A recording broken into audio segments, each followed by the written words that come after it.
4th. Yep. You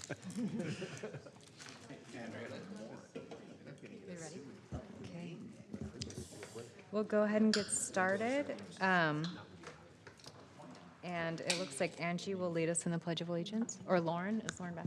Thank you, Lauren.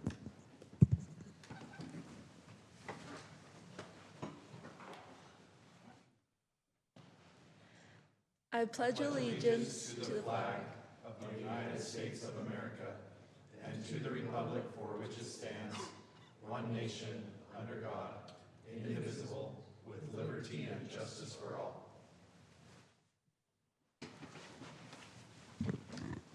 All right, it looks like we have a full quorum, and are there any conflicts of interest?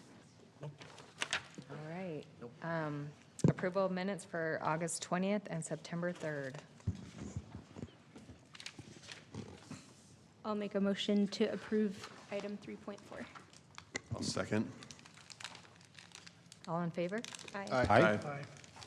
Right. Item 4.1, review and consider a conditional use permit amendment to remove restaurant, fast food, and add daycare preschool.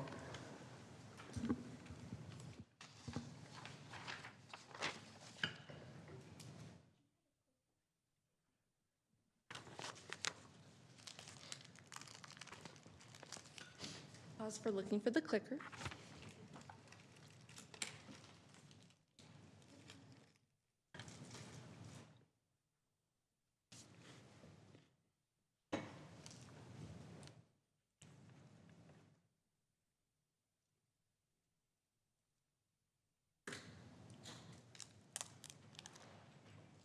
Alrighty, so we are looking at a conditional use amendment.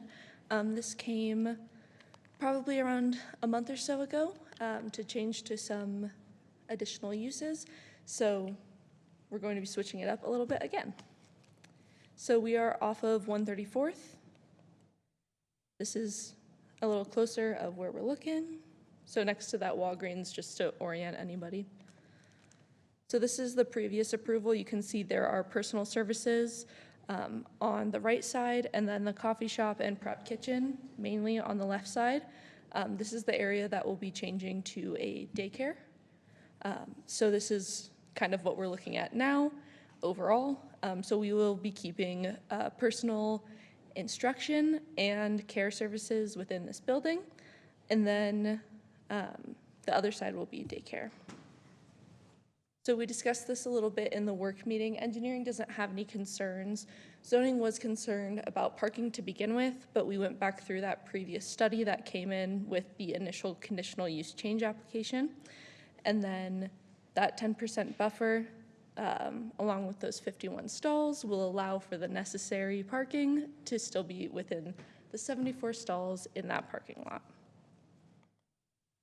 So we recommend approval, and that is with the condition of the applicants agreeing to other agencies such as preschool licensing and things like that. If you have any questions, we do have the applicant here as well. I don't have any. Did the applicant want to add anything?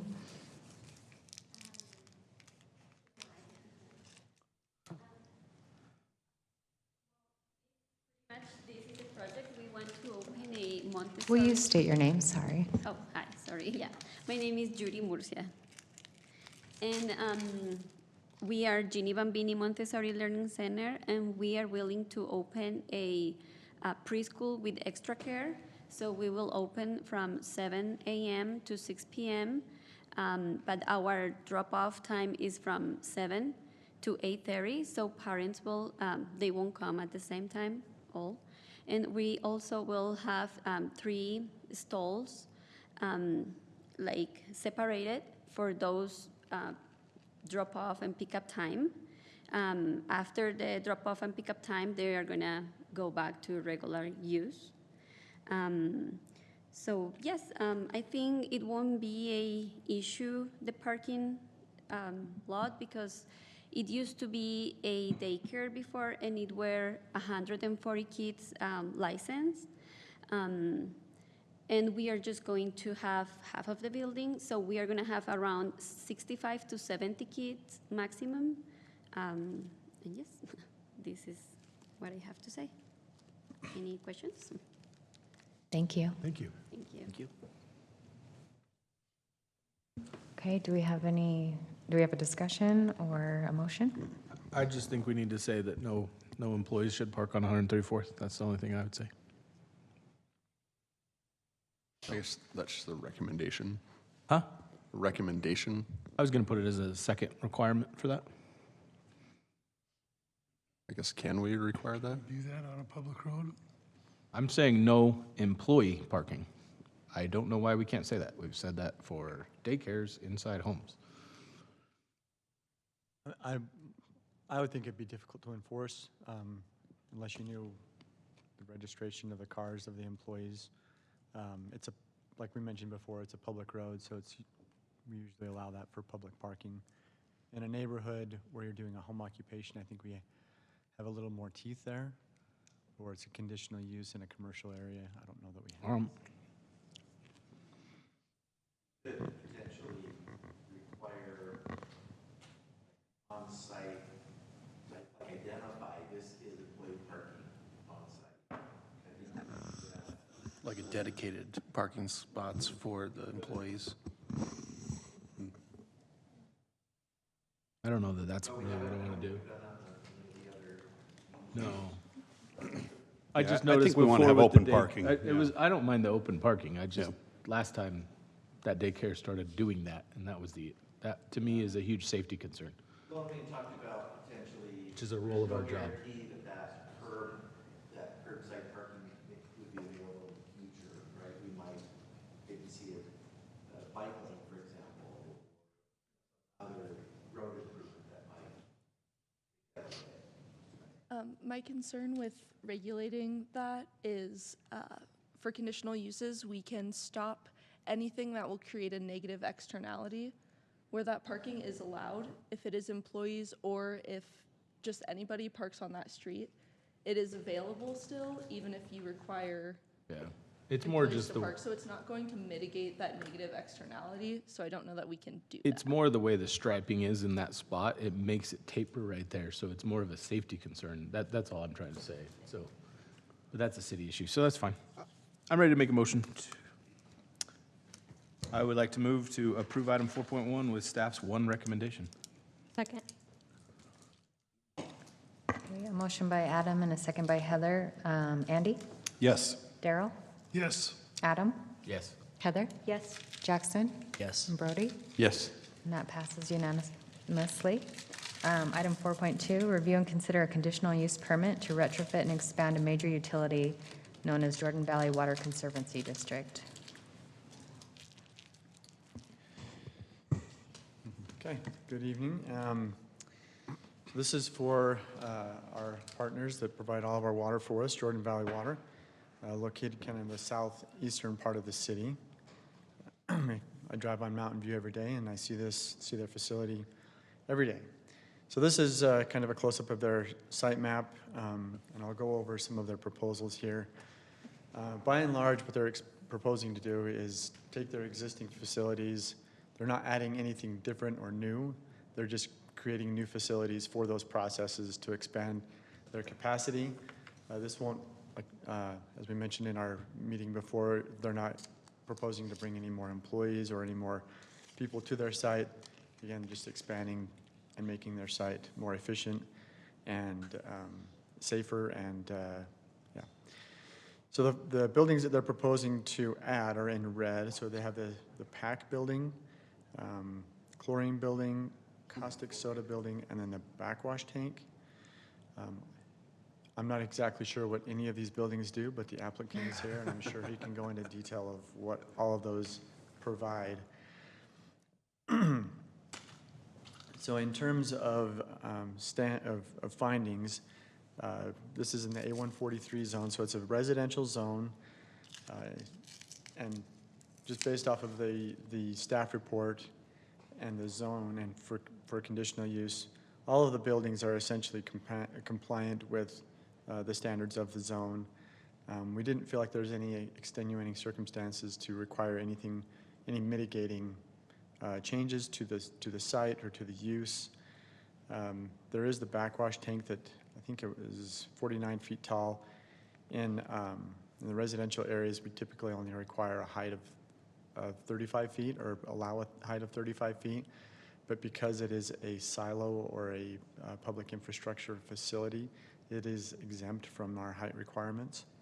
So that being said, all of them do comply with the ordinances. One of the provisions that we've talked through with them, and I just spoke with the applicant here before the meeting, just in terms of their landscaping from the public right-of-way. Currently, it's all done in gravel, as you can see here. The top one is from Mountain View, and then this bottom one is from the entrance off of 3200 West. They're hoping to keep it just the same as it is now, just the gravel. We are recommending that these spaces in green be landscaped just to a minimum landscape 50% live growth coverage. So that being said, we do recommend approval, and these are our two requirements, as we've mentioned in our presentation. So if there's any questions I can answer, I'd be glad to. Otherwise, the applicant is here and can address the more detailed questions you might have. Why was the landscaping never required in the first place? So this is a conditional use that they originally built the site in, Before we were there? Yeah. Before it was Harriman? years That's what I ago. thought. So this is our first crack at, doing a conditional use on the site. So where there's an impact, we're recommending a betterment and improvement to meet current standard. Okay, that was all I had. Anything else? Okay. Thank you. Does the applicant want to come forward? So my name is David McLean. I'm an employee of Jordan Valley Water Conservancy District, and we operate the Jordan Valley Water Treatment Plant at 15305 South, 3200 West. So we have been at that address since about 1971, making water, treating water primarily from the Provo River, and then delivering it to our member agencies, of which Harriman City is one of our member agencies. So you benefit directly from our treatment plant. The treatment plant is being expanded as part of this application to treat an additional 70 million gallons a day, which is about 40% of our capacity to handle the growing needs of water in the southwest part of the valley. Clint, we appreciate working with the Planning Commission and the Building Commission. We've started a couple of years ago telling the city staff of our intentions. The purpose of this this expansion is to bring additional water in from Strawberry Reservoir area into our plant. So I understand that there's comments on the landscaping. We've been landscaping on our site just kind of incrementally. As you know, Jordan Valley Water is a leader in water-wise landscaping and localscapes. So if you'd like to see additional landscaping on our frontage, I'm sure we can provide that. We've just been doing it on an incremental basis, and our staff just threw some gravel down to make it look nicer than the rock or than the weeds that were there before. But we can bring water in if that's a requirement. So once again, I'd just like to say I appreciate working with the staff and appreciate the relationship which we have with the city. Any questions for me? Oh, did you want to know what the new buildings do? Yeah. Okay, so that was a question. So the powdered activated carbon, that is a storage building. You might know powdered activated carbon as briquettes. We ground them up and make them powder instead of briquettes. So in water treatment, activated carbon is able to remove any taste and odors or benzene that might be in the water just from normally occurring algae or from an accident. So we need to have that on site to be available. We don't use it all the time, but a few weeks a year we use the powdered activated carbon. We have an existing system, but this is an expansion to our system. The chlorine is used as a disinfectant for water, to provide initial disinfecting, but also to provide a residual in the distribution system so the water remains of high quality when it's at the tap or delivered to the city. So that's the second building. The third building is a pH adjustment building. We do that with a caustic soda. We currently don't have that, but we've done some studies for recommendations for stabilizing our distribution system, and they recommend that we have a slightly higher pH than what is naturally occurring. So this caustic system, the pH adjustment, will be able to allow us to raise the pH and improve the water quality in the distribution system. We also, so we talked about chlorine, we talked about caustic, we talked about powdered activated carbon. Those are what we are recommending. What pH do you raise it to? What is what? What pH do you raise it to? So currently, we're somewhere around 7.8 to 8.0 normally, and recommendations that we've received from some studies we've completed want us to be 8.4 to 8.5. So we're adding a half a pH unit. You won't even notice it. Okay. Question, if, I know residents have talked about the hardness of the water. Does this change any of that? No.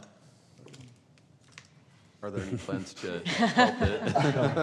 The water hardness coming out of the Provo River, not to bore you with engineering, but the hardness coming out of the Provo River is not that high, but the hardness coming out of your wells might be. Yeah. So you blend. The majority of our problem is our own Our own wells, water. not Jordan Valley's wells. Yeah, that makes a lot of sense. Yeah, this project does not provide any hardness removal or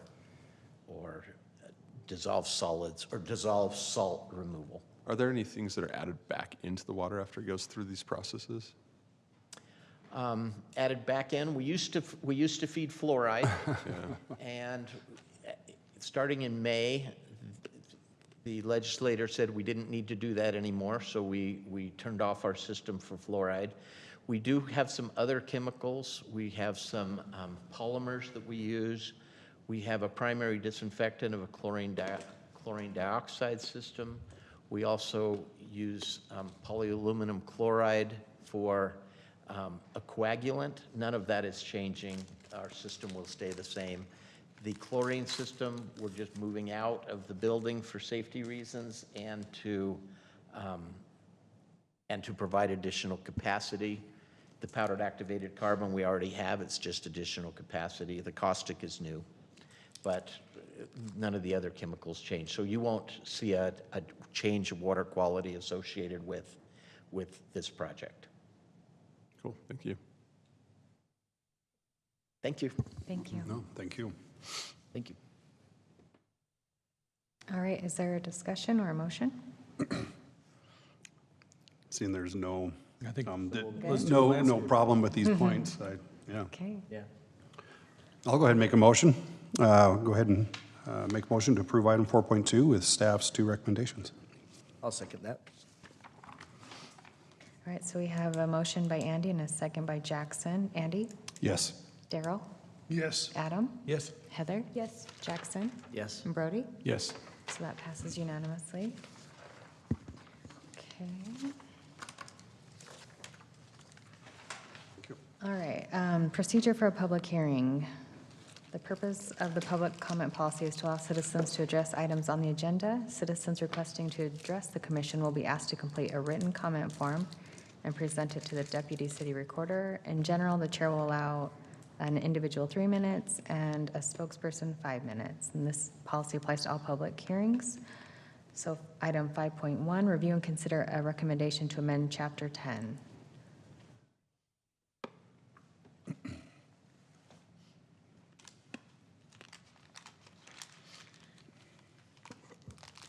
All right. So this ordinance has been in the works for quite some time now. It's been difficult to nail down just because of state regulations have changed every year. So we felt like we got it to a spot that it was good to go, and then things would change. And so we're finally back. I think we're ready to go with this latest version, but this is to amend our landscaping ordinance. We've talked about this as a commission, but there's a lot of benefits to landscaping, environmental, and economic, social, and health values. As I flip through these sites, you can kind of determine in your mind which of the sites would you prefer to be in. I think by and large, whenever we're in a landscaped area that's well done, I think it's certainly more enjoyable. It's really good for the environment. There's a lot of cooling effects that it provides, a lot of beautification, a lot of amenity, recreational opportunities, those kinds of things. So with this ordinance, we're just trying to accomplish improved landscaped areas, including increasing the clarity of our current ordinance, maintaining our state law compliance, and then maintaining our compliance with the folks you just heard from, with Jordan Valley Water. One of the things that's been confusing in our ordinance is the 50% live growth coverage. A lot of people have thought, well, I'll just come in and I'll concrete half of my yard and then grass half of my yard. So if 100% is grass and 50% is grass and 50% is concrete, then I'm good to go. And so we wanted to just make sure that this was a little more clear. So in any area where there is landscaping, we tried to delineate that by a curb cut or a change in mulch, change in ground cover, but any kind of planting bed or delineated area in a landscape would require to have that 50% live growth coverage. Can the mulch be gravel? Yeah, the mulch can be gravel, just checking. bark, whatever. On the private property, it can be anything that they determine they want to use. Gotcha. In the public right-of-way, it's a little bit different, but Fair. Yeah. In our discussion last time, we mentioned artificial turf, and as we thought through it as a staff, there may be some provisions to allow it where we have done it in the past and where it makes sense. So these are some of the requirements that we would recommend in allowing artificial turf, making sure that it's still water permeable. We don't want to have striped material or reused material or something that looks torn or has obvious seams, something that doesn't look, that's well maintained. In the previous version, we had allowed it for playing fields, which we still recommend. And in both residential and commercial, it would not, if we did allow it, it would not count towards their landscape total. And then a couple of other things we added since the staff report is not allowing it directly adjacent to live turf, and then including it as some kind of amenity area. So calling out on a landscape plan the reason that you're putting artificial turf there, instead of just, I don't want to plant live growth coverage, right? And then a minimum pile height of 1.5 inches. So in a residential area, the way that this could break down, so later in our discussion here, I'll kind of go over this a little bit more. But in the front yard area, if you exclude the driveway, the remaining front yard landscape or the landscaped area, you can have 15% of that as an additional hardscape. So that would count towards a sidewalk or for a front patio or something like that. It's not intended to extend the driveway or something in that nature, or to allow another driveway in the front yard. So in this site, for example, you have a total of 1,040 square feet for that front yard landscaped area. 15% of that is 156. The existing sidewalk is about 30 square feet, so that gives you 126 square feet that you could do turf or some other kind of non-live growth coverage area. So that's where we would allow, that's kind of the size of the site that we would allow that artificial turf to take place in. So Clint, in relationship to like the 220.09 square feet right there, if they wanted to widen that to make an RV pad right there, so that's technically the driveway. Is that included in the driveway now or not? That's where I'm just curious. Yeah, it would be included in their driveway. So they then could we can now subtract that completely, is what I'm trying to understand. So I guess, we should maybe clarify that it could be, so I think in the way that we've stated it, that it could be used for a driveway for legal parking. So if they wanted to extend it, for example, more in front of their home, that's not a legal parking area because. Gotcha. If they went the other direction, If they with went the the other 42, direction, Correct. But on the right side, Yeah. making it so it's So if just they an RV extended- pad, no problem there. Right, if they extended their driveway that way, that would just reduce the amount of live growth coverage they have in their front yard. So, And I'm fine with that, I just wanted to make sure. and then, in the example, this is a 3-car garage as it is now, so. Yeah. And I'll have a few more examples to look at as well. So in terms of exceptions, we currently have a waiver of strict compliance. A few more exceptions that we recommend is just providing for more innovative ideas in landscaping, similar to what we did with our C2 zone in terms of building finishes, things that maybe we haven't seen or haven't been introduced to, or that are, that it's just difficult to address every good option in an ordinance. So this would, this would allow that type of provision to take place. Anything that's not single family or duplex would come before the commission in terms of a waiver of strict compliance. But we would still not allow large plain gravel areas. Something on the top, as you can see, where you have different colorations, different patterns, something that still keeps it aesthetically interesting could be something that could be considered.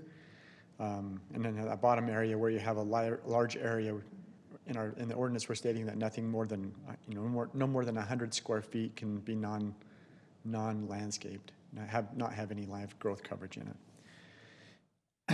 Again, including this a minimum front yard coverage, so that we don't get massive driveways. You still get that 50% live growth coverage in the front yard. And again, these are some examples. So you can kind of see through each of these examples. The first is a smaller lot, about 4,000 square feet, moving to 8,000, moving to 14,000 square feet. And just to kind of give you an idea of what those areas might look like in terms of the overall site plan. Each of these has a 3-car, well, except for the 4,200 square feet. The larger ones have 3-car garages already. So you can kind of get a feel of what that non-live growth coverage area might be. And it might not always be situated like this. It could be situated anywhere on that property, right? So that whole not widening, we really just mean not widening the driveway in front of the home side. Correct. Okay. And we could clarify that as the ordinance moves I think forward. it's small, I just Yeah. curious. That makes sense. So the green part is where you'd have to have plants? No, the green part is where you could do non-live growth coverage. So you could do artificial turf in that area. You could do, maybe a gravel area or like a walkway, something like that. That's your percentage of the big Or you blue could box. you could do a Yes, and you go could do a That's just showing you patio. the percent. Really, that's what you're trying to show, right? Right. The percent It's of just the. a percentage of that front yard area that could be non-live growth coverage. So it could be hardscape or, the turf that we talked about, something along that line. It's true. It just does, it seems kind of Small? a little too small, yeah. If you were Just a trying to do the artificial grass rather than, because I'm all about plants and having those plants where you have that green, like for this center example. Like if that was all plants and such, and then there was more towards the front in the park strip. I don't know, I've seen some really good artificial turf yards recently. In the front? Yes. Cool. Yeah, around, in Harriman. I have yet to see those. Can you provide those addresses? Absolutely. Just a question, and I know this wouldn't be on most of our lots, but say the bigger lots, the 14,000 square feet. A lot of the times on the bigger lots, sometimes people like to put in like more, like, almost like a turnaround driveway, so they don't have to back straight into the road. And I was just curious, are we prohibiting that completely now? No, that would still be allowed. Just curious, like in the case of, I know not every lot could actually achieve that, but in the case of this one, I was just curious. Yeah, we would still allow those double So entrances. in reality, the one that you're laying right here is well above the green area of landscaping. Say that again? In all of these, Uh-huh. we're way higher, our live growth is already higher than our percentages, just Yeah. notionally. Right, so, I mean, in all of these examples, they're below that 15% non-live growth coverage area, right? So Yeah, and I looked at a lot of sites, a lot of homes, and, you know, I came up with 15% as just kind of a good measure across all sites.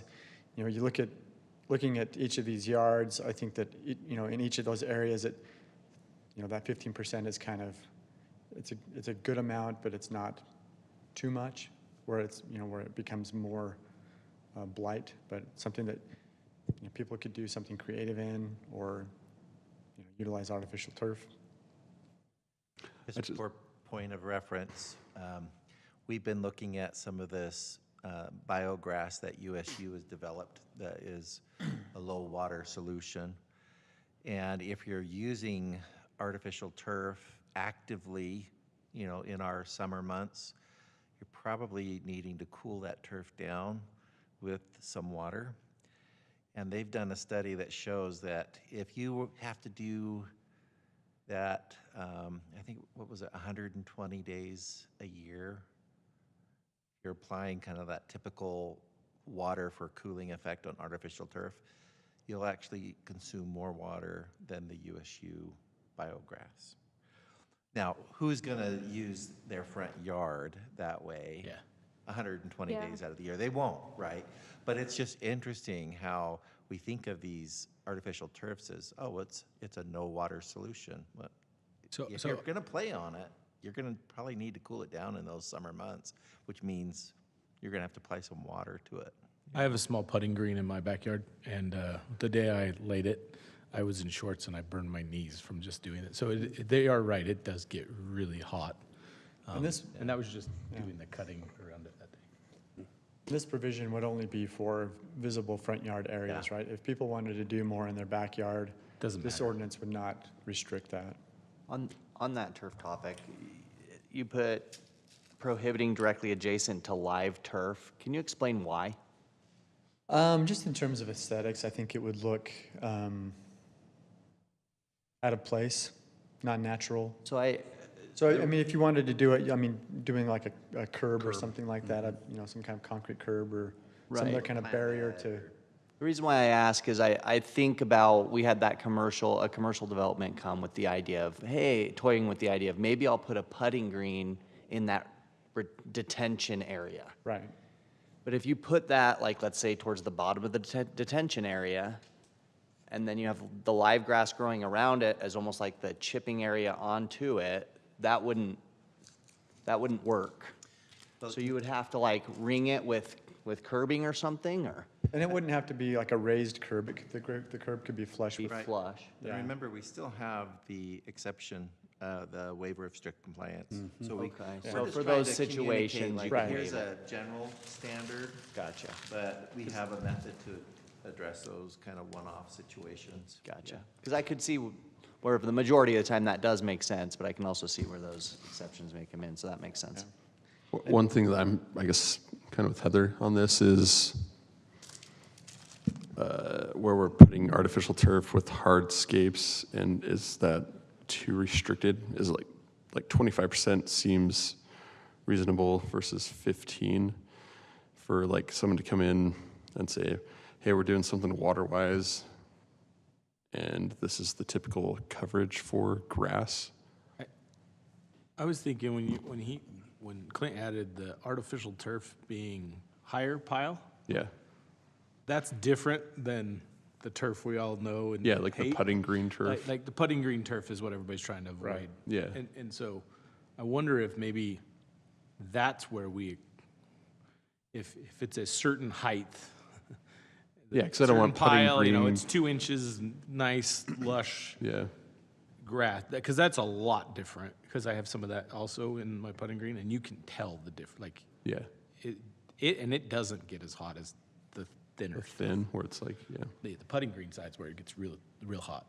So I was just curious if maybe in those areas, we figure out a way to allow more of the nice kind of turf. But I think we're already requiring that, right? Because That's you already not- said it has to be an inch and a half. Inch and a half, That's yeah. our That's already a recommendation, is an inch and a half recommendation right pile now. height. Did Jordan For the Valley height, but- Water Conservation, do they have an opinion on artificial turf? We didn't, so we spoke a lot on this when we first started the ordinance revision about a year and a half ago. And we looked at a lot of different studies, and in terms of, if you talk about water usage and sustainability, artificial turf by and large is not very sustainable, and it does use a lot of water to produce. And then when you're done with it, I mean, it doesn't last, I can have my grass for 100 years and just have to mow it. But with artificial turf, you're probably gonna have to replace it, maybe 20 years, 15 years at a time. And then that all goes into the waste as plastic, and then sits in the landfill for who knows how long before it, I mean, it doesn't biodegrade over time. It's gonna be there for a while. So if you'd like him to comment on it, I don't know if you have an opinion. I'm really not a landscape guy. We have experts on that, and I know we have our own state ordinance that we want to follow, but I'm not the one to answer that. Okay. Good answer. So just to give kind of an example, my front yard that is, that could be green is about 18 feet long and about 6 feet deep. Nah, I mean, maybe it's 10 feet deep. Not a big yard at all for the front yard. So if I wanted to do turf in my front yard, I literally could only do like a 2-foot square little section of turf. Does that make sense to kind of restrict, especially the small lots where using turf actually makes sense? Does that put an overly large restriction on those smaller sites? And that's I guess that's for you to decide on. Thinking about it, just kind of on my feet here, I mean, the smaller the yard, the less, water impact you're gonna have. So allowing there to be like a larger area is gonna create just more of a heat source or a heat pad in that property. And I don't know, if the benefits would outweigh the allowance. To play devil's advocate on that point, you do it, but then so does your neighbor, so does the other neighbor, so does the other neighbor. And when you're in a neighborhood that's already tightly compact like that, you create a massive heat zone with that turf in the summer. Not. As far as, I'm saying a heat zone, not that it's gonna impact like everybody out there. I'm saying like just for kids walking down the street. That's a really hot area to be walking down the street. And it's just, I don't think it makes that big of a difference because you've got your driveways that are 22 feet wide. You've got your street that's right there. So your small little 15-foot by 10-foot front yard is not going to decrease the temperature of that walkway in any way, shape, or form. I think it will. I think that's proving the point because you already have the other heat zones there. Anything that can help in that area, not to mention, That's like saying, like in a parking lot, by putting those small little 3-foot wide islands, that decreases the temperature of the parking lot. It doesn't. So, I mean, honestly, I'm speaking from experience. It's hot when you walk across it. I have never, in my entire 5 years of owning that area, been close enough to go, wow, I can feel the heat coming off. Yes, you can't walk across it barefoot. That's where it's hot. But it's not like you're like, holy cow, I'm standing next to a lava flow here. So, again, I'm only going off my experience that I actually have. Well, and I just think you have to consider too the other elements that turf brings to that area, right? I mean, you're accumulating dust, you're accumulating toxins within the turf, you're accumulating pet urine and pet feces. That doesn't just biodegrade into the turf, right? You have to clean that stuff off. It's not like real turf. Actually, the stuff you seed inside of it to make it so it lays down actually has biodegradable stuff in it so that you don't have what you're saying. Like you have to, so when you first put this stuff down, you soil nail it down, and then you put basically, it's like a sand, it's a specialized sand. And on the thicker pile like you're proposing, you have to use a pet safe So it basically absorbs the urine and things like that to make it so it doesn't stink. And so on the thicker stuff, there is more of a real biodegradable piece. The question I was going to ask, though, is, and I know I'm looking at the backyards, but to me, a front yard that actually has fake turf that still is green is better than when I'm just looking at this photo, the backyards of some of these homes that's dirt. And so I can't see that on the front, so I know that because the blue boxes, I can't tell that. So I'm actually okay with, and that's where I'm trying to say, I'm okay with the big thick turf being not counted. Like, who cares? Yeah.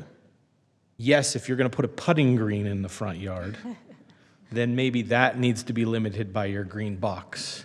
But I'm personally thinking, why do we care as long as we define the pile and the thickness to be a nicer quality?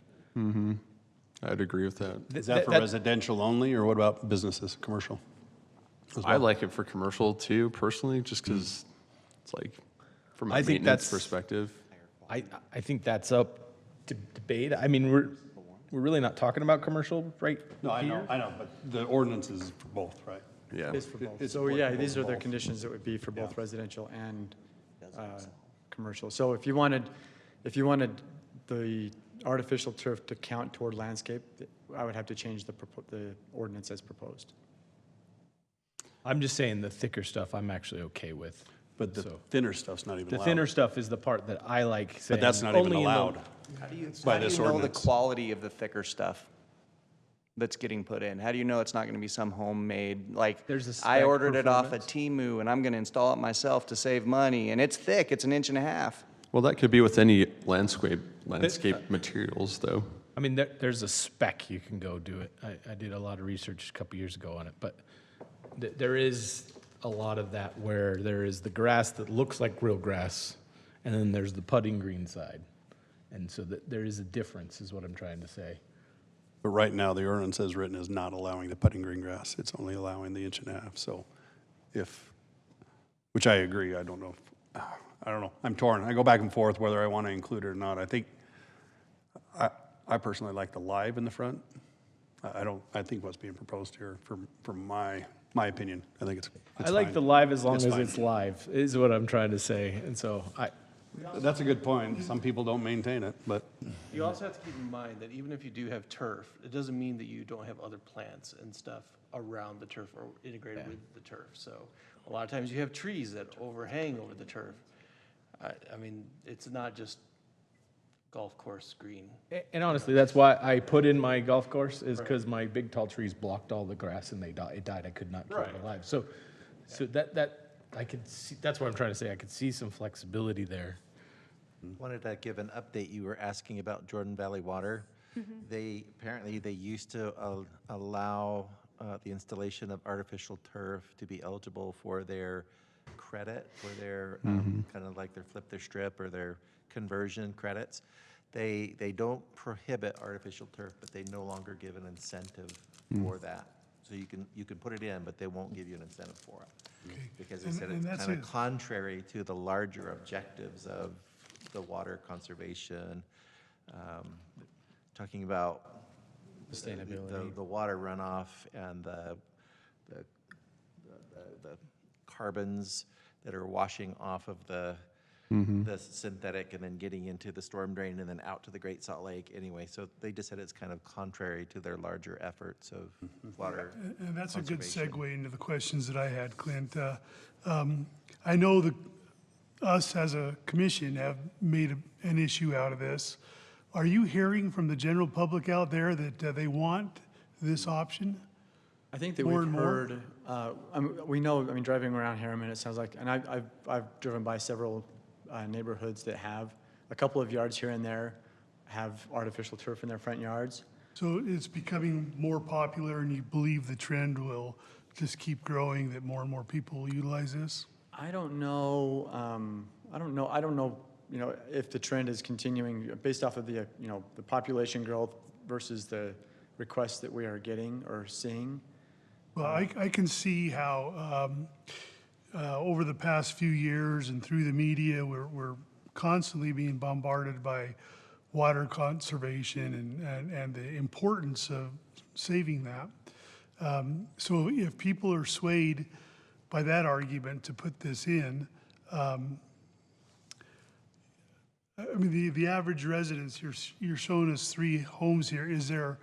Does Harriman offer some sort of a resource to help them lay this out that do a landscape design or something that helps them put it Jordan in Water properly? does. Yeah, Jordan Valley Water has that through their local scapes. So you can walk through that, but is there They have an somebody on-site, there's a website that you can go to, and it kind of helps you lay out a On site our plan. website as well. The Harriman City website has several different brochures with several different layouts for front yard, backyard, park Okay. strips, etc. Perfect. So Billy Bob Smith says, man, I want to do my part and I'm going to save all kinds of water and cut my utility bill and have something that in his mind is saying he's less maintenance. He hops on Harriman's site and there's a pop-up that shows plug in your lot size and do this and do that, and it shows. I don't know that it's Just, yeah. Yeah, it's just so some- it's a pamphlet. Yeah. just general guidelines, something they can read and digest and implement. Okay, well, those are practical questions that we don't always hear that part of it here. We hear okay, well, let's adopt this into the code, but is it useful? And can people afford to do this? In Harriman's population, and is there a resource for them? And what I'm hearing is there's somewhat of a resource. Right. So when I look at it, let's ignore the turf grass for a second, the artificial. Like, if you look at the 4,200 square foot lot, you can see they kind of have a patio in the front as you enter the home with all the concrete. And I'm okay with that, and I think that's a good thing. I personally would be okay with that being any type of hardscape. I'm just having a hard time with the rest of that grass. That lot is pretty dang tiny. To really, some of these residents may not want to own a lawnmower. And this isn't that big of I'm looking at the small one, is what I'm trying to say. I was almost wondering, could we put on like a max total square footage under no consideration can you ever have more than, I'm making up a number, 400 square feet of artificial grass or over that. I'm just trying it's to kinda hard. minimize that. Percentages. Because I'm like thinking, okay, if you have a landscape architect that comes in and says, hey, we're going to do water-wise, like make these big plant areas, and if you want grass or if you want artificial turf, you choose. Because I kind of have a hard time telling, I don't want someone to come to me and say you can't do what you want with your landscaping. Although I get there's some environmental issues with artificial turf, some runoff. For me, it's my personal thought about it is like, from a maintenance perspective, like it might work better for someone that's older, disabled, or I've seen it, I don't know, it blows my mind. I live in a newer neighborhood and there's just people that just from the get-go don't take care of their yard. And it's like, why did you choose to buy a quarter-acre lot and then not choose to take care of your yard? I'd rather see artificial turf instead of weeds. And that's where, like, even looking at this 500 square foot piece, by the time they actually put a lot of live plant growth and islands and things like that, even if it was artificial turf, we're now getting into like the 300 square feet. Yeah, like maybe it's 25% seems adequate, because I'm all for live growth and having big beds that have water-wise plants in them, and say the rest can be artificial turf and it's 25% of the front yard. I think West Valley adopted this a while ago, and I think what they did was they allowed for the turf, and it counted towards the minimum of live plant coverage. And I think it was like 30%. So it would be interesting maybe if you guys have any connections at West Valley to see what's kind of come out of that ordinance, because they've had it for some time. I wonder if they've had anything. So they counted it toward the thicker stuff, I don't think it was thicker. They Oh. just said they allowed the turf. artificial. Yeah, we could certainly reach out to them. So I have one more question real quick. When it comes to residential and established neighborhoods with HOAs, would this code supersede the HOA rules? No, the HOA, whatever governs, the HOA governs would supersede city code.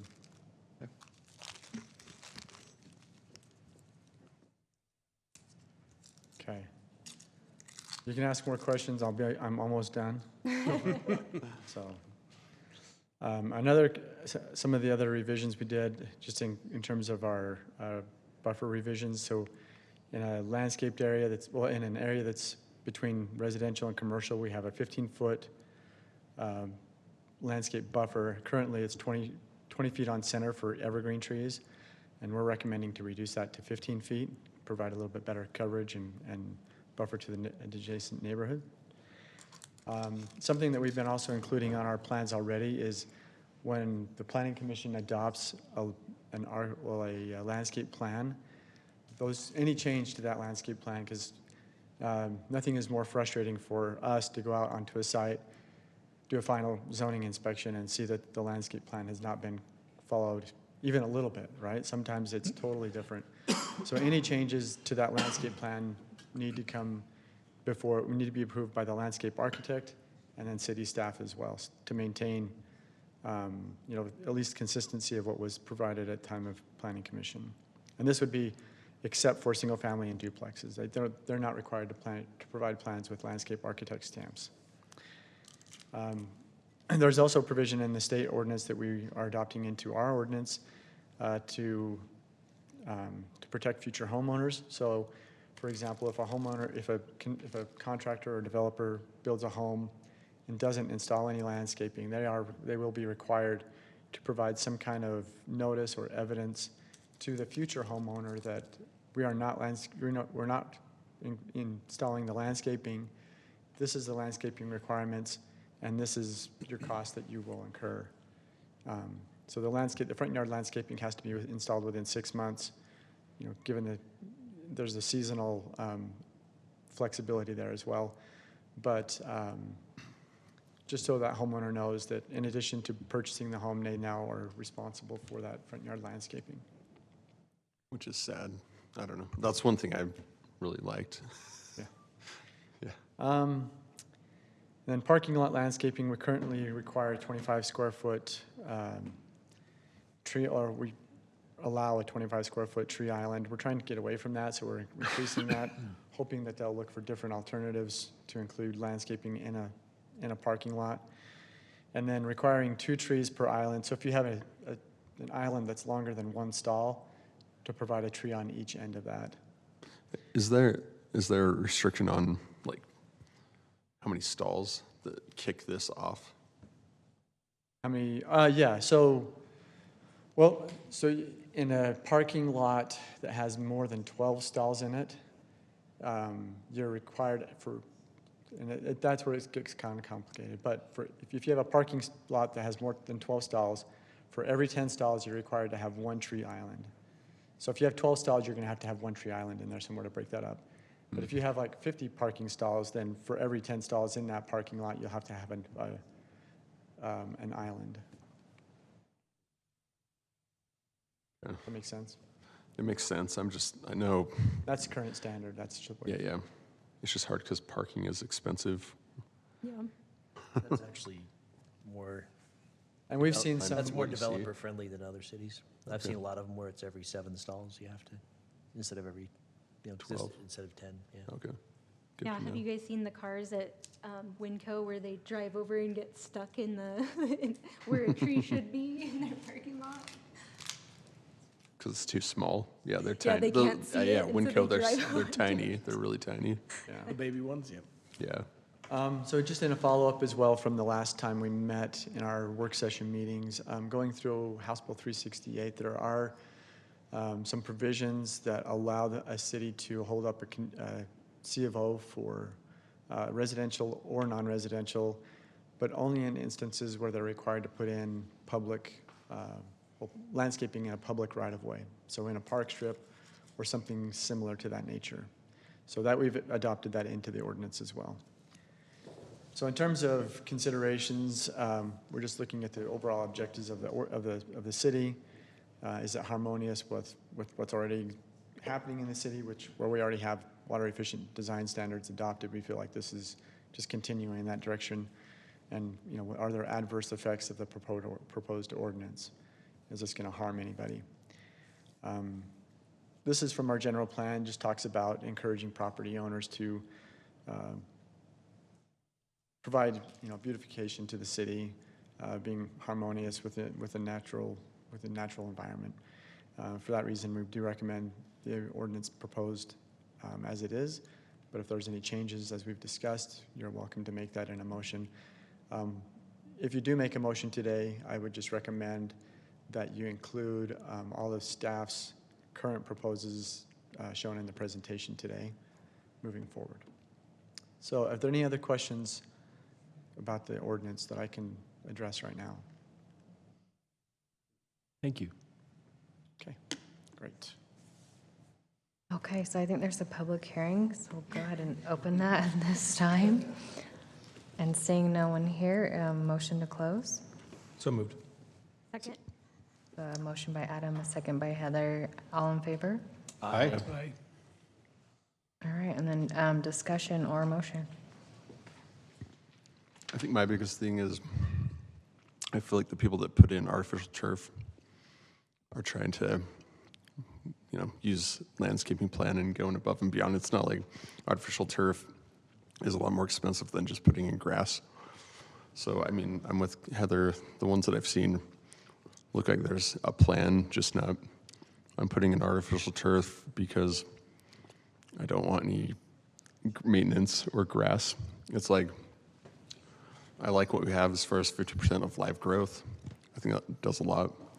And then what I've looked at with the Jordan Valley Water Conservancy, their water-wise different design plans is like, it's a small part of the front yard, like 25% that's actual green space.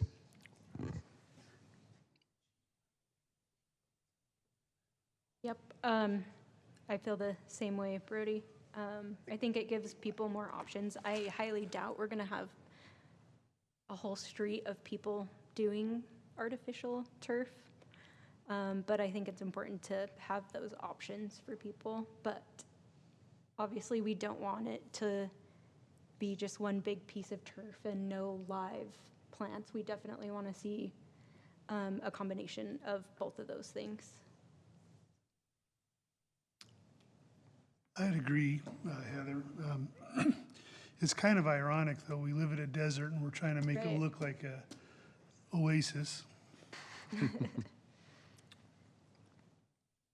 Yeah, I mean, I guess my second point is just the percentage almost prohibits, or it doesn't make sense to just do that 15%. Like, to me, it seems like it would be hard for a landscape architect to say, you only get this percentage to do artificial turf and it looks like other yards. It's like, here's your strip of artificial turf that complies with what the city allows. Does that make sense? It's like we're almost like pushing a percentage that doesn't match what other people are doing when it comes to grass. I totally agree with both of you, but I think we still have to be careful on what we mean by the turf. I know what you guys are visualizing, but I think we have to define that. No, I think the pile height is very important because it's like, I don't want it to look like a putting green in their front yard. So where are you proposing? I mean, it's already, what's being proposed is already 1.5 inches, so I don't think we need to. As long as we maintain that, you guys are okay with. I think that's fine. I think it's just like 25% versus So it's the more, 15. we're talking about the percentage of, or allowing then this artificial turf to be a part of the live growth area, not excluded. Let's say you have a landscape architect comes in, does a nice design for your front yard that has a big planting areas and water-wise plants, and it's like, okay, instead of grass, I'd rather do artificial turf. Like, I feel like that still makes sense to me. If you don't want to mow it and maintain it and all those other things, so that's still an option. It's not like, Oh, sorry, you can't, that's not possible. But we Yeah. don't want to have a large area of it all be, like, we I don't don't want wanna have the whole 100%, yard be right? artificial So do we try and come up with some percentage? You know, say, if we want to allow artificial turf in this planting area, do we say, okay, you're allowed 25% of that to be artificial turf, or 50%, or 75, whatever it is? I think we ought to give some guidance on what that needs to be, Well, so that they I know think what looking to. at some examples would be helpful, just to know what the percentages of grass for like local scape is. If it's grass or artificial turf, I don't know what the percentage is. That's why I'm like stuck on, you know, is it 50% or is it 25? Once you, Well, the 15% is Calculations. already, 15% of that is not, is allowed to be Yeah. and could be included in the artificial turf. So I think, my thought is if we're gonna go down this road and allow it as a part of the natural area or the live growth area, maybe it's a 25%. Because I don't want to get too much of, personally, I don't want a lot of artificial turf. I don't want it to be the whole thing. I agree. I think we need to split out artificial turf by itself and have a max for Currently, it. local Yeah. scapes, the maximum you can do for turf uh-huh, is 35% in your front yard. okay, For who does that? For Sorry? live local turf? scapes, For grass. yeah. You can do live grass, 35% maximum. That's what our I'm okay with ordinance- that. That's what, yeah. That's what we have. Yeah. Yep, current So ordinance nice and and. I comprehensive. feel like that's a good balance between live, other materials, and possibly turf or grass. Well, and most turf applications, at least for residential, you don't have the turf just taking up the entire yard, Yeah, because that first 3 feet, you know, next to the building itself wouldn't Yeah. be turf. yeah, it's gonna You know, that's be gonna be a mulch planting or bed rock or mulch something. or rocks or whatever for drainage. Yeah, And so, yeah, I mean, I could see a percentage, but I would just, 15% is just. yeah, like ridiculously low. 35%. I'm thinking of it in my head, okay, 50% live growth, some other materials like rock or mulch, and then if you wanna do the rest, grass or turf. Well, but the rock or the mulch is a part of that 15% already being designated. I think what we're talking about is, what are we going to allow the artificial turf? What percentage of the live growth are we going to allow the artificial turf to be Well, applied because you have to? 50% live growth, 15% hardscape, and then could have 35% be artificial turf. I mean, I or made my grass. opinion clear, but I am vehemently opposed to classifying artificial turf as live growth, because that, to me, sounds I'm not ridiculous. classifying as live growth. I'm just saying as being applied to the Just live making grove sure. area. Well, we're I'm saying not- yeah, live none of growth us is are calling that live 50%. But because I agree, we don't want to go too crazy with the 15% of non-live growth, right? Yeah, I think 50% that, I is think you like leave that what alone. it is, yeah. So that leaves you 85% remaining. Of that 85%, I would recommend maybe 35% of that be allowed to be turf, maximum, Yeah, At that that's, point. I feel comfortable with that. if we want to go down that road. Works for me. Say the percentages So, again. so right now, he's got 15%, right? Can be non-live growth area, right? Is that what I was seeing? But if we went down this, if we went the direction that you were going in, or that, you know, I. And I was see you going proposing, in, yeah. we would just remove that 15% non-live growth coverage area and just say something in the regards that the 35% Okay. turf allowance is allowed to be artificial turf. That absorbs the 50. Other than the 15%. That could be, And then- yeah. And then I'd probably. Gotcha. restrict- And then I would just include, you know, to prevent, like, large patios and stuff, I'd probably just say that I'd reduce that 15% down to like maybe 10 or 5%. For concrete that's not walkways and stuff. For concrete, including like sidewalks or front patios. Gotcha. So you'd have 10%, let's just say 10% that's non-live growth, that would be for patios, sidewalk, something like that. And then you would have a 35% area that's turf that you could use for either live growth or you could do for artificial turf. And the remainder is plants. And then And the 50% remainder live is growth. 50% live growth coverage. So that would be, what, 35%? That could be grass, the 50%, like regular grass. It could be grass, it Not could, grass. It would, for the grass, the turf area would be either artificial turf or grass turf. So there's no way you will ever be able to have more than 35% grass in Harriman in the future. That's already what's on the books. I know, but I know that's what we say, but that's not Actually what we've what done. you see, is Yeah. what I would If say. your front yard's all So, grass. No, the 50% is a minimum. It's not a maximum. So you could have a 100% turf, not artificial yard? turf, but real turf, No. grass. Yes, No, you can. they're in your saying driveway, 35%. Or in your front yard. You're restricted in your front yard to only 35% grass. Can you go flip back to the little schematic? I just want to make sure Really? we're clear on this real quick. That's the new ordinance. That's the new one, not when we build our homes. I just want to make sure Yeah. that one. So you're saying right now, let's ignore the little blue boxes let's ignore the RV pads. Ignore all the boxes. So we're just going to say of the 500 square feet, front yard, you could have right now 100 square feet of patio. We're going to call that concrete just to make it easier. And then you could have about 200 square feet of grass only in that yard. I'm ignoring artificial turf. Period. That's all you can have. 35% of the 500. 35% of 500, whatever that is. 500. Grass turf would be, what, 35% of 500, whatever that comes out to be. I'm gonna have to look. I am not a math person. I get that we're saying 35%, but that is not what we see historically in Harriman. Oh, so our ordinance has changed, 4 years ago? So this would be, a lot of the new development should be following these guidelines. Times 0.35.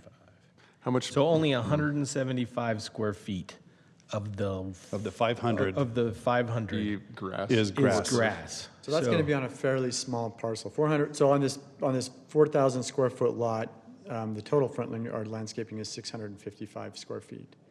So 655, 35% of that 655 could be turf. But I just took the number, you know how it says 21.02 feet wide? He's just taking the one square that's 500 square feet. Just say that's the only one being Oh, applied this- here. okay, Just the right. 500 on This there. is where I'm struggling with it in my mind. For easier math. If I did 35% of the 498 square feet, which is 175, and then just to try and figure out how wide that box would be, just so everybody could see it, if I divide it by 21 feet, it means that there's only 8 feet of grass the entire walkway. Yep. So that this house we're looking at right now is not compliant with the new ordinance. Correct. That's correct. Yep. None of these are. Well, I don't know, maybe. I'm just saying, like, Unless, well, no, even, I think the 35% is a tad Low. That is a tad low. I'm not saying we should go mean, to 50, but it Why seems don't a we? tad. What about 50% live Are growth? you saying and tad then low for 50% turf or for grass? Because we're not changing the grass. so 35%, just to be clear, 35% is regulated by Jordan Valley Water right. Conservancy. And that's who we have our Changing that. contract with. So these are ordinances that we have to maintain to stay in compliance with Jordan Valley Water. Holy Okay. cow. Wait, I thought with localscapes too, you can't have like any pieces of grass under 10 feet too. It has to be a minimum of 8 feet wide. Feet, okay. So in this case, you'd have an 8-foot feet wide. strip. Well, you could have Or some configuration, yeah. Yeah, you can make it. Some fancy patch. Say a 10 You by can make it 20 a roughly. like, but yeah. I'm just saying that's a lot Half by 10. smaller. Yeah. It's like St. George-ish. Yeah. Is what I can, It's ending up with a lot more rock and plants, which is fine. I'm just, yeah. so in Think that, more Phoenix. But that's the front yard. Backyard, you could have 100% grass, Yeah, true. right? You can do what you want, your That's backyard. all we regulate is front yards. Yeah, we're only If you have a regulating front fence, yard. behind your fence, you do. so what about houses that are old, like everyone that sits up here? Or grandfather Because in I the could old almost guarantee that, So everybody that, I mean, if you have a lot of grass in your front yard now, you're grandfathered in, right? You're complied with the ordinance when you built. We built the home. So if you revised your landscape, then you'd be required to change. I mean, Comply, you could put in planters or whatever, and you could decrease your grass, but you couldn't increase your grass, basically. pretty much. Okay. Right. Wow. It's just a But, lot I mean, smaller than I The only, thought it the was. only way that we're gonna catch that is on a neighbor complaint. So if, if you increase your grass, I'm pretty sure the city is not gonna come around and police that. We don't have the manpower nor the desire to do that. That's So crazy. if your neighbor says, hey, my neighbor just put in 1,000 square feet more of grass, then maybe we'd come out and do something about it, but likely not. Likely not, yeah. So when you expand the putting green in the front yard, Yeah. Can we go Which won't back- happen, don't Can worry we go about it. back a few slides that showed the examples of some of the, yeah, we'll go, there you go. So that top one, bottom one's not allowed, all right? Right, the bottom one is not allowed because it has an area that's larger than 100 square feet without any live growth coverage in it. The one above is counted, so you could do the top and fill your whole front yard, right, without any, there's not a minimum requirement for That. grass, right? No, you There's a could do- maximum, it's you could do your 35. whole You front could do this yard- whole front yard looking like the top one. With zero right? scape. It's zero scape, has this, Zero water space. wise. so then again, you could come back and say It that still the has to white have rock in 50% here. live growth coverage. Well, except for, yeah, the xeriscape, you have to have at least 50% 50%. live 50% growth coverage of plantings. the canopy. Right, so the top one doesn't necessarily have. Well, maybe you got some 50%. more dense plantings And- on the Right, left right, side, right, you know, right, type right, thing yeah. maybe, but yeah. Can you I just go- want to make sure, but Can't then, just do a full yard but then stone. 35% of that could be artificial turf. Can you go back to the width again? I'm looking at the big lot, just curious. I think it was 300 square feet. It's got lots of grass, and I'm sticking to 46 and a half. You're going to the big yard? Are you going to 1896? I'm just trying to figure out One if, there, the 2,000 roughly? so if you, I'm only looking at the left side of the box. So I'm Of the ignoring, 14,000. I'm looking at the 18,096 square feet. Yeah. If you do 35% of that, 663. based off the width of the 46 and a half foot, you can only have a 14 and a half foot strip of grass 14 and a half foot of the 40, of the 46 and a half. of the, yeah. So what I'm just trying to say that It's we're like not ta- massive, yeah, it's massive, Ev- like flower beds and other I'm just stuff. saying, even if that was all turf, That's not fine. grass, to me, that's not that big. So the fact that we're at 35% already, Yeah. I lean on it. So I guess that's really why, doesn't matter. that's why Clint was saying, just allow it up to the maximum 35% that we have for the grass, to allow the turf. And you've already required the higher quality turf, right, with the 25 inch and a half 25 foot pad. patch. So, Yep. Which to me is not that big. And the front yard, that's fine. Correct. I'm just saying, our view of normal lots is going to change drastically. So therefore, the idea of bringing in more artificial probably makes sense, is what my point in trying to say Yeah. that is. Oh, okay. sounds like a motion to me. Anyhow. I have one more thing. Yeah, in no, this, go ahead. Sorry. So one of the other concerns I had was on mulch in the park strip, and I know that you had mentioned that there were issues with it getting into the drains and such. So I think that when we're planting new trees, you need to have mulch around it, because when you have rocks around it, it's going to produce a lot of heat, and it's going to be harder for those trees to thrive. So I personally don't like the eliminating wood mulch in the park strips. So that is current ordinance right now. That's been that way for, I think, since 2017. The inch and a half rock standard came from, it's an engineering standard to ensure that, stuff, as it comes into your park strip, if you, get a big rainstorm, it's gonna wash out a lot of that, the wood and stuff, and goes into the gutters and down the drain system and the storm drains, and becomes problematic. But this is your ordinance, so if you would like to change it. I agree with you, Heather, in reality, I've seen where the mulch is needed, especially around trees and to get I was them gonna say, we established. ought to clarify that then, just have it for around trees. Because I agree, we don't want a lot of mulch getting into our storm system. Yeah. But I agree also that we need to have opportunity for mulch. I just planted new trees because mine finally died after 20 years, but I'm not gonna put, Well, I think it gives a nice block. but I didn't realize it, but Yeah. I do have bark mulch there. I dug Because out, of that, I dug because out the I'm not gonna grass. have, sorry, so I'm out of compliant, I guess, but yeah, I dug out the wasn't grass aware around of my that. trees and put in mulch. But I'm not 'cause gonna it- put in it rock mulch. Grew Yeah. better.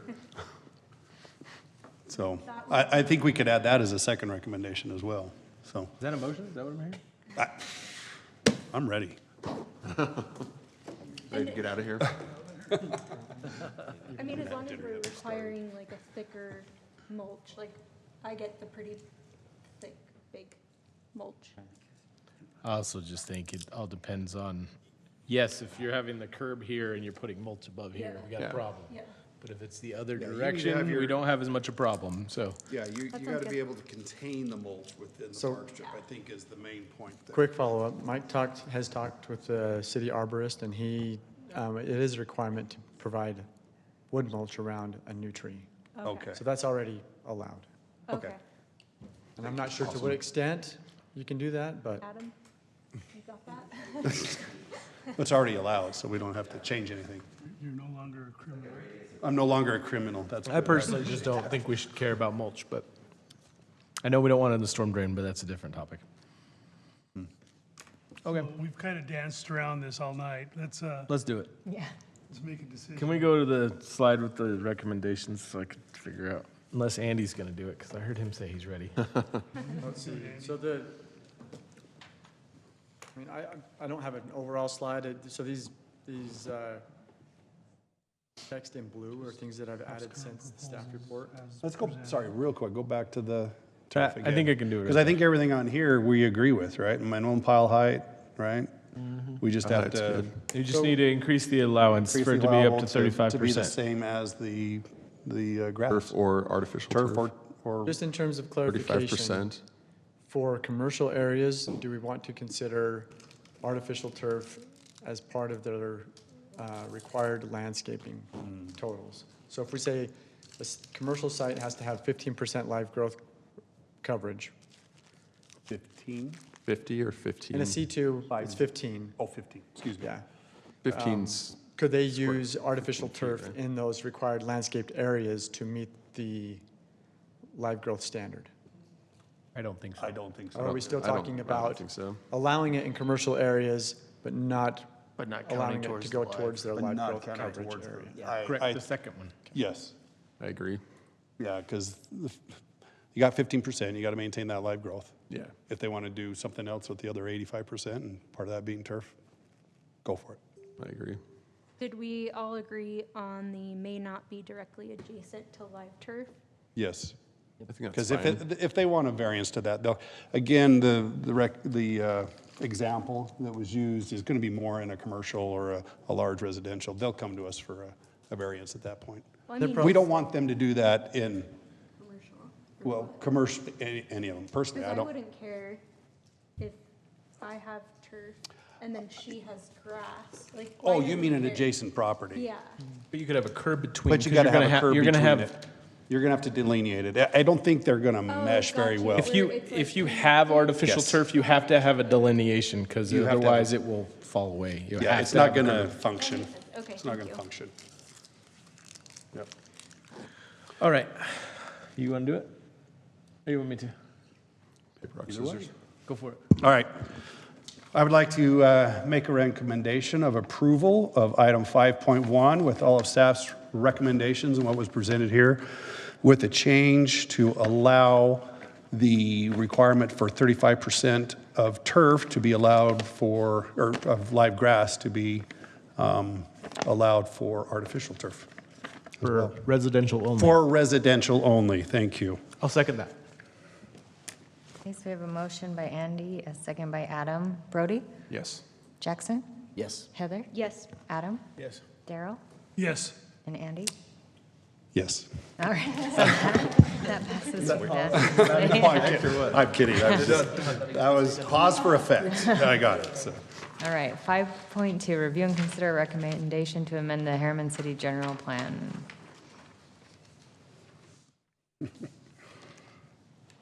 Thank you, and I will just introduce this item. As we talked about in a few work meetings now, this is in response to a requirement from the state of Utah encouraging cities to have an element, well, excuse me, requiring cities to have a water conservation element in their general plan. Of course, because we have a current general plan, we're just doing this as an amendment as a specific section, but as you'll see, or as you've seen in the draft plan in your packet, it is consistent with the formatting and even references back to the current general plan as far as its objectives and goals. So I'll go ahead and turn the time over to our consultant who has prepared this document for your review. Again, this is a public hearing, as you know, and then you will make a recommendation to the City Council on its adoption.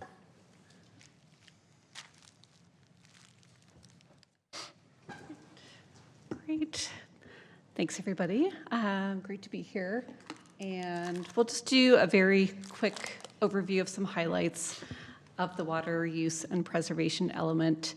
As Michael mentioned, this is a new requirement in Utah State Code, and each of these plans needs to address 4 key components: understanding the effect of your permitted development on water demand and water infrastructure, both existing and future, and then methods for reducing the water demand for existing development as well as for future development, and then considering modifications to how the city operates its facilities and parks to support water efficient practices. So the element overview, as Michael mentioned, is structured to be very similar to the structure of the main general plan document. It starts off with an introduction, the plan purpose, the element purpose, and then goes into some context, both the local context of Harriman and water use in Harriman, as well as the regional context and some of those regional considerations. In the third section, talking about planning for the future, discussing the water supply, development patterns, and then also what Harriman's been doing to advance water conservation over the past 10 to 15 years. So there's some success stories in there as well, things that are already in process. In the fourth section, that's the vision, the goals, the objectives, and then to make it happen, what are those policies and strategies that Harriman can consider implementing to further these efforts. In the last section of 4.3, we've got some principles, how to be water-wise in Harriman, trying to hit on 10 key things to guide water-wise development in Harriman. And then some key terms and definitions at the end, including things that might not be common terms for everyday discussion, and then also just information on specifics about water-wise and landscaping and xeriscape, which is actually a trademarked term by Denver Water. So some key points: Harriman's water profile. The average water use on a per capita per day is 152 gallons. That was back in 2023. As you'll see as we go through, this is actually a fairly good use compared to some other cities as well as the region. So Harriman's water sources come from a variety of water sources, which is great to have that diversity in sources. There's 5 wells, there's the springs, secondary waters. Some of that comes from the Welby-Jacob Canal. The majority, about 75% of the city's water, comes from Jordan Valley. Right now, there's about 15,000 culinary water connections, and then about a third of those connections also have a secondary water connection. So just under 20,000 connections total that are managed by Harriman City. Harriman's part of the Salt Lake region, which is one of 9 water regions that have statewide conservation goals and targets from a baseline of 2015 to the year 2065.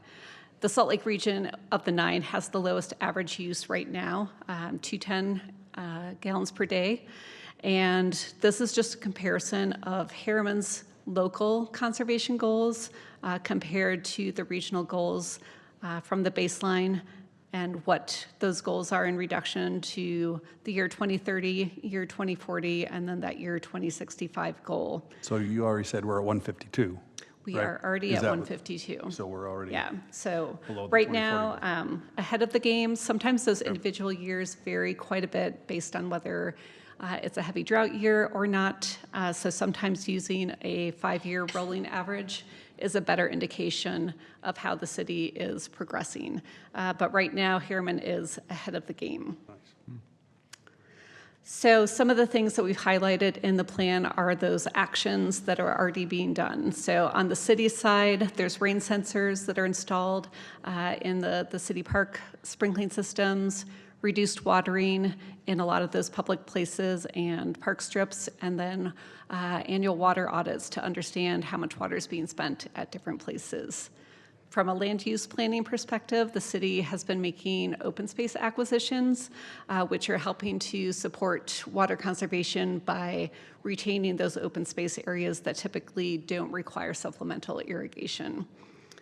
The water efficiency standards that the city adopted back in 2020, I think one of the first communities to actually update those standards. So again, Harriman's been leading the way. And then overall in the general plan, the recommendation for a mix of land uses and development patterns, including some of those planned cluster development patterns where you have some smaller lot sizes, but larger usable open spaces. On the community side, there's been people that are taking advantage of the different rebates that are offered, either for the landscape programs, the fixtures, switching to low efficient fixtures, or the smart metering. So those are things that people in the Harriman community have been taking advantage of. With the metering and the rate structure, just raising a higher level of awareness by the community to their water use patterns. And then the city has been facilitating a lot of different education campaigns on social media, the website, the ordinance, and some of the local scapes. All of those things are helping to communicate to the community the different water saving options that are out there. And another one is that rain barrel program. So getting some rain barrels that cost to capture and use that on your yard. For the plan element, it really relates back to that overall mission and vision of planning for stewardship. This element has a relationship to the 4 key initiatives in the general plan: growing wisely, optimizing open spaces, maximizing unique fiscal opportunities, and enhancing and supporting community and culture. So we have that one overall goal and objectives for water use and preservation. In the Making It Happen section, the policies and strategies support one or more of the following of those state frameworks. So either reducing water demand for existing development, reducing it for future development, or they reflect water-wise practices by Harriman City. And the way we've structured the policies and strategies is into these 7 different categories: community character, education and engagement, incentives and recognition, leading by example, regulations and standards, monitoring and measurement, and collaboration. And as you'll see, there's policies in each of those that reflect strategies to all 3 of the different frameworks from state code. And then there's some where it's just a couple of them, or leading by example, that's the city demonstrating the different opportunities and strategies for WaterWise. So I will leave it here for the public hearing, and then we can come back to questions and discussions. Go ahead. Thank you. Okay, so we'll go ahead and open the public hearing. And seeing none, we'll go ahead and close that with the motion. So moved. Second. So a motion by Adam and a second by Andy. And all in favor? Aye. Aye. Okay, and then, thank you.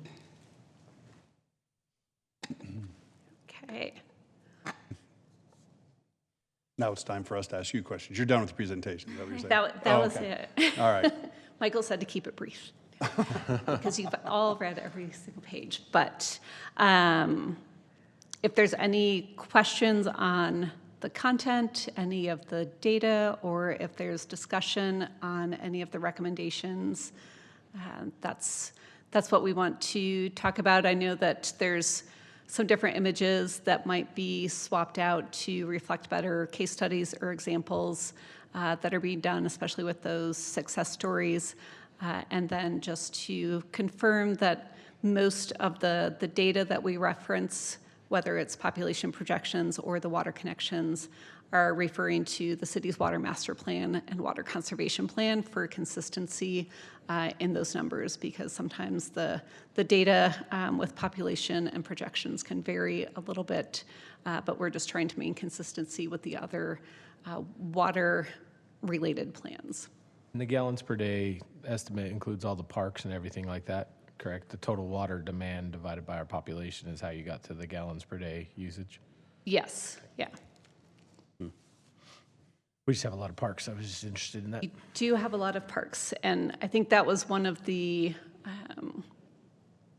interesting things in the water conservation plan, that it broke down the water use, the gallons per capita per day for the different land use categories, and that civic use and public plazas and parks was one of the higher uses, but it's also, as far as the amount of space that takes up overall in Harriman, it balances out a little bit. And I think that's where one of the higher reduction recommendations was in the parks, plazas, and civic uses category. Gotcha. So I think that's where this there's a lot of room for improvement. Comes back to not having a golf course, Andy. We need a golf course still. We Artificial- can do water-wise. artificial Apparently, I turf, was though. hearing there's some turf that's being developed in a wonderful university, Utah State University, that really water-wise. So, be a great, More great rough. natural. I do have a quick landscaping. question.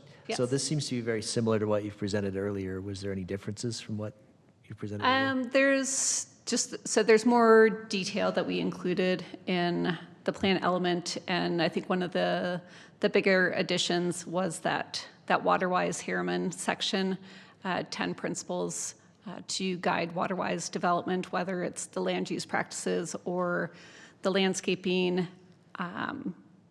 types of landscaping, as well as the landscape maintenance.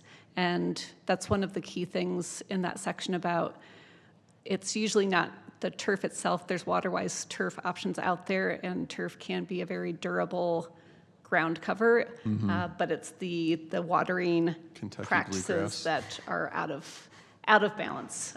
People are overwatering and watering more than they need to, and understanding the difference between letting those lawns and those turf areas go dormant in the high heat months, and making sure that there's just enough water to protect that crown of the turf, and then having it be green in the cooler months off summer. So I have a question. I don't know. This is more for Harriman City. If we've tried to partner with Jordan Valley and doing just classes like here in Harriman about WaterWise, I would personally be interested in something like that. Just yeah, just hosting those classes hosting those here. classes like here, so people like residents don't have to go. Because I think I went to one or two where I had to go to West Jordan.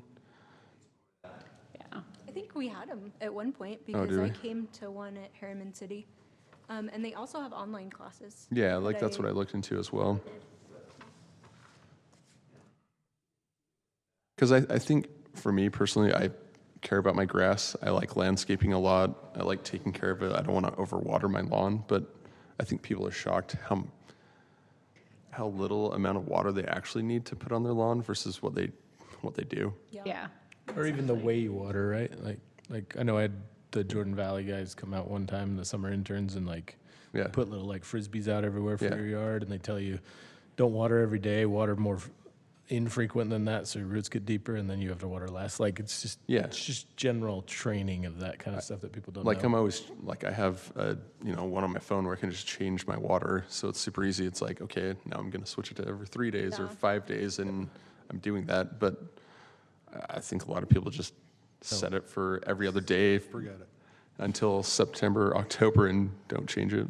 I think at one point the state had incentives to get smart. The Yeah, there's smart reimbursements water for meters. smart. Is it still available? I need one. Yeah. I'm still old school. It's life-changing. You'll save so much money on your water bill. Because it'll stop, it does like a rain delay and you don't water that day. Oh, yeah. Nice. Looks good to me. But I am diligent, by the way, in adjusting my timer. Even though it's not smart, I do adjust it. Great, thank you. Thank you. So the water savings that we should realize by 2065, even though our population is forecast to increase by 100,000, our water usage is going down 25%, 24%. So that's, Per capita. Is that per capita or total, right? That's not, it can't be per. On the goals. right, so you have one line going up, the other line coming down. Yeah. So is that efficiencies or education? What's, Oh, yes, it is what per is all that? capita. Yeah, so the goals, as far as going down, is through those different water conservation practices and being more efficient, but also as development patterns change. So you tend to have the smaller lots or the mixed use or attached and multifamily housing where there's a smaller shared common space instead of the individual yards. So as your population is going up, the amount of yard space is not necessarily going up. So the development patterns are more efficient. So the per capita of that new development tends to be lower than your existing development. But there's still an agreement and arrangement with Jordan Valley as far as how much water they will have available at a certain rate, and then working with future development to either supplement that as needed or bringing in additional water rights or exchanging water rights if they require more water than what Jordan Valley has budgeted. This is totally just an idea. I don't know, because I feel like, I mean, what I see when I think about, oh, I've used too much water, is my water bill's higher than I want it to be. You know, is there some kind of way for Jordan Valley Water to like say, hey, notification, you've used more water than what's Harriman average? does that. You get that from power companies already, right? So Yeah, maybe no, for the water. Harriman has it. You can actually Yeah. sign Oh. up for it on our Okay. website, and you set your threshold. It will tell you your average water usage. Oh, that's And good. you can set up alerts for it to email you if you've gone over it. So Oh, that's good. it's great because it also can let you know, like, hey, you might have a Might have a water leak or something. or a drip Yeah. or something. You'll yeah. have to sign up for that. Okay, thank you, that's Yeah. cool. And that is a recent addition to the conservation strategies that the city has been using, is that customer profile and dashboard, so that you have essentially real-time access to the water meter on your property, so that you That's can good. see what's going Because on. yeah, Yeah. usually it's after the fact, it's like, Yeah. oh, wait, Yeah, Now I like have to you pay just for all the moved water into that I used. the next water rate structure. Yep. And so, and then, you know, of course, it's a balance of conserving water, but ensuring that the water department, you know, is financially sound and has the resources and the revenue from the water rates to maintain and provide that water. So it's a balancing act. Well, I always personally just have a hard time thinking, you know, I'm watering my lawn with water that I could drink, that's treated water. Just we live in a prosperous place. That's all I could say. I have fluoride jokes for that. Sounds good. Awesome. I can make a motion. Okay, thank you. All right, discussion or a motion? I think it's ready to move on to city council. Okay. That sounds like a motion to me. I would like to make a motion to recommend approval to city council of item 5.2. I'll second. Second? Oh, third. Should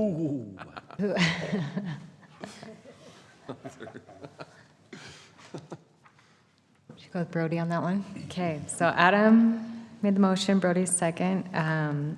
Andy? Yes. Daryl? Yes. Adam? Yes. Heather? Yes. Jackson? Yes. And Brody? Yes. All right, so that was unanimous. All right, any commission comments? Nope. All right, future meetings, the next city council meeting will be October 22nd, and then the next planning commission meeting will be November 5th. So we all got the notification, I guess, that the joint meeting was canceled, right? It was supposed to be, okay. Thank you. Just to clarify that. Okay, and then a motion to adjourn. So moved. Second. All in favor? Thank you. I don't do the water center. This always time of year. You guys Yeah. beehive? Yeah, I've heard of it. So look, like, I forgot to turn off my garden. I'm gonna turn it off right now for the rest of the year. Just buy that. Done. Just so you can do up to 4. So this is like seriously, I got my dad hooked on it. I can go look at my dad's cabin right now and go look at his and shut it on and off when he's out of town.